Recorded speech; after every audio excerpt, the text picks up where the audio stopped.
वंदे मातरम। तृणमूल कांग्रेस जिंदाबाद। तृणमूल कांग्रेस जिंदाबाद। ममता बंदोपाध्याय जिंदाबाद। अभिषेक बंदोपाध्याय जिंदाबाद। আমাদের প্রিয় বিধায়ক সুবোধ অধিকারী ছিলেন, সেখান থেকে তৃণমূলে যোগদান কেন করলেন? ভুল বুঝা আমরা চলে গেছিলাম, ভুল বুঝে আমরা এখন ফিরিয়ে আমরা এসেছি। আমরা জিতেন হয়, আমরা বিজেপি তৃণমূলে আমরা জেন করছি। মানে সেই দলে জিতেনের হাত ধরে সেই দলে কি কোনো অসুবিধা হচ্ছিল? বিজেপিতে ছিলেন যে? বিজেপিতে আমাদের এই তৃণমূল কংগ্রেসের কোনো মানে অসুবিধা ছিল না আমাদের, কিন্তু ভুল বুঝে বুঝে আমরা চলে গেছিলাম। আপনাদের ভুল বোঝানো হয়েছিল? হ্যাঁ, ভুল বুঝে কে বা কারা আপনাদের ভুল বুঝিয়েছিল? আমরাই ভুল বুঝে চলে গেছিলাম। মানুষ আমরা বুঝতে পারা পড়ালেখা নেই, আমরা শিক্ষক, আমরা তো জানি না, কিন্তু মানুষের ভুল বুঝে আমরা চলে গেছি। আবার আমরা জানতে পেলাম না আমার এলাকা, আমার এই মরুয়াটে আমার দিদি, আমাদের সবই দেখে আমরা ভুল বুঝে চলে গেছি, আবার ফিরে আমরা চলে এসেছি। দেখুন, এখানে 16 জন ফ্যামিলি রয়েছে যারা বিজেপিটা করতো, এবং আমাদের এসটি সেলে যিনি সেক্রেটারি আছে, জেনারেল সেক্রেটারি জিতেন বাসপুর, ওনার সাথে গিয়ে কথা বলেন। এনারা বুঝতে পারছে যে যেভাবে মাননীয় মুখ্যমন্ত্রী মমতা বন্দ্যোপাধ্যায় সাধারণ মানুষ, গরিব মানুষের উপকার করছে, এবং জিতেনকে বোঝানোর পর যে মোদিজি যেভাবে সবকিছু ইমপ্লিমেন্ট করছেন, এবং তাতে কিন্তু গরিব মানুষ, সাধারণ মানুষ কিন্তু লাভবান হচ্ছে না। আপনারা দেখেছেন যে আমি একটা উদাহরণ দিই, আয়ুষ্মান ভারতের ব্যাপার যেটা উনি বলেছেন। এবার আয়ুষ্মান ভারত যদি পেতে গেলে যে ক্রাইটেরিয়াগুলো আছে, অনেক মানুষই কিন্তু বঞ্চিত হয়ে যাবে। এখন কিন্তু কালার টিভি বলুন, মোটর বাইক বলুন, সবারই ঘরে কম বেশি আছে, কারণ তাদের কর্মস্থানে যেতে হয়। এখন আগের মতো না ব্ল্যাক অ্যান্ড হোয়াইট টিভি কারো বাড়িতে নেই। কিন্তু মাননীয় মুখ্যমন্ত্রী মমতা বন্দ্যোপাধ্যায় স্বাস্থ্যসাথী কার্ড যেটা করেছেন, ওখানে কিন্তু এসব ক্রাইটেরিয়া নেই যে পাবেন না। পরিষেবা দেওয়ার জন্য কিন্তু উনি স্বাস্থ্যসাথী কার্ড করেছেন। সাধারণ মানুষ, গরিব মানুষ এবং জেনারেল পিপলও কিন্তু লাভবান হচ্ছে, এবং এখানে কিন্তু পরিষেবা দিতে গিয়ে কোনো রকম বিভাজনের রাজনীতি নেই। এবং মাননীয় মুখ্যমন্ত্রী মমতা বন্দ্যোপাধ্যায় একটাই কথা বলেছেন যে 24 ঘন্টা মানুষের পাশে থাকতে হবে, মানুষের কাজ করতে হবে। এবং এনারা সবাই অবগত, কেন আপনারা জানেন যেভাবে কোভিড আছড়ে পড়েছিল, এবং কোভিডের পাশে কিন্তু আমফান বলুন, দুর্যোগ বলুন, যে কোনো দুর্যোগ, যে তৃণমূল কংগ্রেসের কর্মীরাই কিন্তু ওনাদের পাশে ছিল। এখানে কাউন্সিলর সহ যারা এখানে তৃণমূল কংগ্রেসের সকলের কর্মীরা আছেন, এনারাই কিন্তু পাশে ছিল। বাকি কাউকে কিন্তু এখানে দেখা যায়নি। এবং ভোট যখন আসে, বিরোধী দলে যারা রয়েছে তারা কিন্তু এসে তখন প্রলোভন করার চেষ্টা করে, মিথ্যা প্রতিশ্রুতি দেয়। এবার আপনারা জানেন সিএ যেভাবে লাগু করেছে, সিএ যেটা ইমপ্লিমেন্ট করেছে, সিএটা যে এনাদের জন্য কতটা দুঃখজনক এবং ভয়ঙ্কর, এটা ওনারা নিজেরা দেখলে পরে বুঝতে পারবে। অনেক কিছু ম্যাটার জড়িয়ে রয়েছে, এবং একটা সব থেকে বড় ব্যাপার, এলাকায় শান্তি রয়েছে, এলাকায় ডেভেলপমেন্ট রয়েছে, এবং এলাকায় পরিষেবাটা রয়েছে।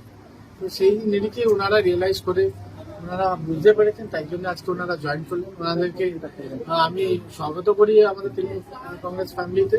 এবং যেই সুখ সুবিধা সারা বাংলার মানুষ পাচ্ছে, এবং যেই সুখ সুবিধা সকল মানুষের এই কাছাপাড়া পৌরসভা আন্ডারে পাচ্ছে, ওনারাও বঞ্চিত নয়। যেই জায়গাটা কোনো খামতি থাকলে পরে সেগুলোও আমরা দেখব, এবং সেটা একটা যে ভাইচারা আমাদের মধ্যে যেটা রয়েছে সেটা অটুট থাকবে, এবং মিলেমিশে থাকবো, যেন এটা এক্সাম্পল সেট হয় যে ভালোর দিক থেকে এগিয়ে যারা বিজেপিতে চলে গেছে তাদেরকে একটা সুযোগ করে দেওয়া।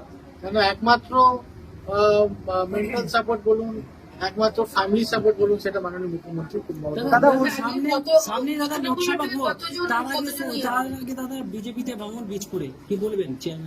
দেখুন, একটা কথা বলছি, মানুষ নিজের ভালোটা বোঝে, এবং কাউকে বোঝাতে হয় না, সেটা ওনারা উপলব্ধি করতে পেরেছেন। এবং আমাদের তৃণমূল কংগ্রেস অনেকগুলো সাংগঠনিক শাখা রয়েছে, নমসিদ্ধর শাখা রয়েছে, এবং এসসি ওবিসি এটা রয়েছে, এসটি রয়েছে, এসটির মধ্যে জিতেন রয়েছে, জেনারেল সেক্রেটারি রয়েছে, এবং কাউন্সিলর রয়েছে। এবং আমরা কিন্তু মানুষকে একটা জিনিস, আমরা যে পরিষেবাটা দিচ্ছি মানুষকে কিন্তু দৌড়াদৌড়ি ওটাই বোঝাচ্ছে যে মাননীয় মুখ্যমন্ত্রী মমতা বন্দ্যোপাধ্যায় 11 সালে আসার আগে উনি যে প্রতিশ্রুতিটা দিয়েছিলেন বাংলা মানুষকে, ওটা কিন্তু করেছেন। এবং লক্ষ্মী ভান্ডার 21 সালে উনি কিন্তু আবার বলেছেন যদি আমি তৃতীয়বারে মুখ্যমন্ত্রী হতে পারি, তাহলে এই লক্ষ্মী ভান্ডার কিন্তু আমি দৌড়ে দৌড়ে পৌঁছে দেবো মা বোনদের কাছে।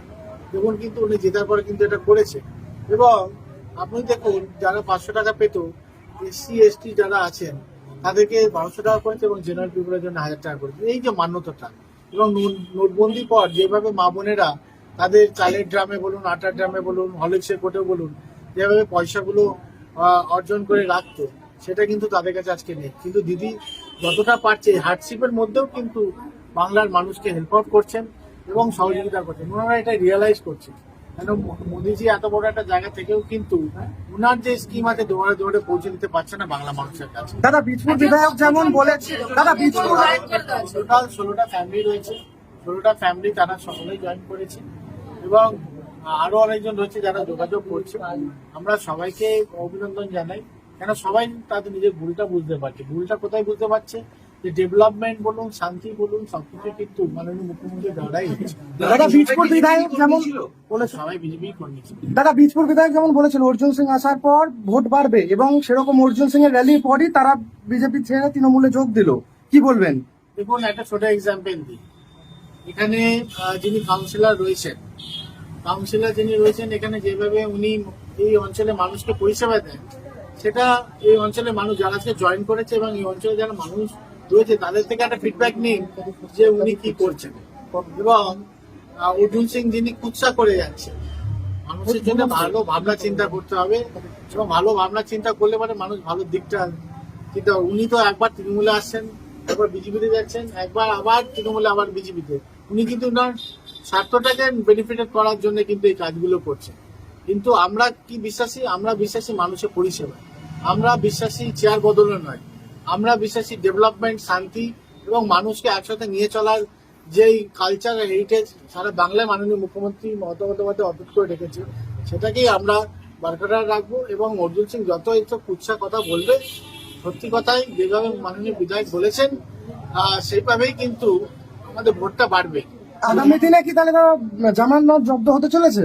দেখুন, জামানত জব্দ এই জন্যই হবে কেন মানুষ ভালো খারাপটা বোঝে। যেভাবে মাননীয় মুখ্যমন্ত্রী মমতা বন্দ্যোপাধ্যায় অ্যানালাইজ করবে, বিজেপির কাছে কিন্তু কোন রকম ইশতেহার নেই যেখানে দুয়ারে দুয়ারে তারা ওই বিগত 11 থেকে বিগত 14 থেকে 24 পর্যন্ত সে সার্ভিস পৌঁছাতে পেরেছে।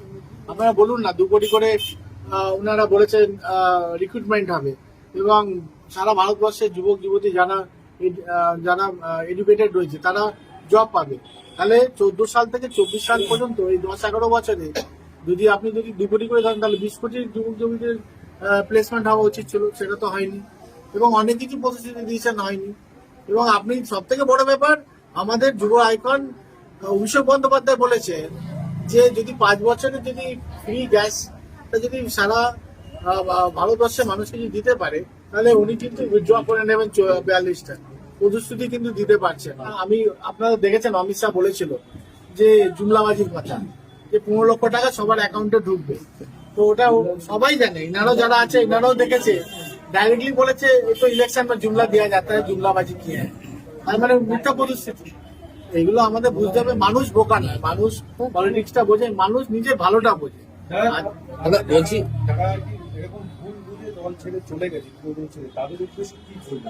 দেখুন, যারা দল ছেড়ে চলে গেছে তাদেরকে একটাই কথা বলবো, যেভাবে মাননীয় মুখ্যমন্ত্রী মমতা বন্দ্যোপাধ্যায় খালি জেনারেল পাবলিক না, আমরা যারা তৃণমূল কংগ্রেসটা করছি আমরাও কিন্তু মাননীয় মুখ্যমন্ত্রীর স্কিম অন্তত এটা ভাবা উচিত যে মাননীয় মুখ্যমন্ত্রী মমতা বন্দ্যোপাধ্যায় আছে বলে আমার অঞ্চলে যারা অসহায় মানুষ রয়েছে, যারা দিন আনা দিন খায়, তাদেরকে যে হেল্পটা মাননীয় মুখ্যমন্ত্রী করছে, সেই হেল্পটা কিন্তু ওনারা বিজেপিতে গিয়ে কিন্তু করতে পারবে না। ওনারা ওই প্রতিশ্রুতিটা দিতে পারবে না যে চলো আমি তোমার স্বাস্থ্যসাথী কার্ডটা করে দিচ্ছি, চলো আজকে আমার পাড়ার মেয়েটার বিয়ে আছে ওখানে আমরা রূপশ্রীটা করিয়ে দেবো। মোদিজি কোনো একটা স্কিম নেই যে আমার পাড়ার একটু পিছিয়ে পড়া মানুষ যারা রয়েছে যাদের বিয়েতে ওই 25,000 টাকা অনেক।